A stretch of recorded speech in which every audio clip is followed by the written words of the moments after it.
રામભાઈ, હા તમે દર વખતે ભાડાની લઈને મારો તમે મગજ ખાતા હોય. એ ભાઈ હજી મગજની કરમાં તું તે મને ભાડું હજી નથી દીધું. પણ એ હું તમને એક સવાલ પૂછું છું. હું જલ્દી પૂછ. અહીંયા કોઈ દી પાણી આવ્યું ટાઈમે ક્યાં? ઘરમાં? ઘરમાં પાણી થોડું આવે, એ તો વરસાદ આવે. તો એટલે વરસાદનું પાણી અમારે બધું નાઈ લેવાનું એમ?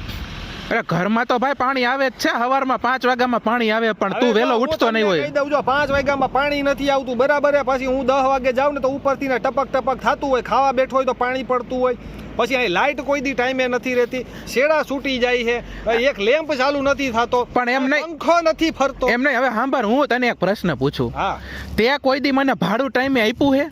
પણ એને નાને શું લેવા દેવા? પણ તું હાકે ના તો બોલ, તે કોઈ દી ભાડું ટાઈમે આપ્યું હે? હવે તમે યાદ કરો 2024 માં 10 તારીખે મેં એ ભાઈ એ નહીં, અત્યારે છેલ્લા 6 મહિના થયા એકય ભાડું તે ટાઈમે આપ્યું હે?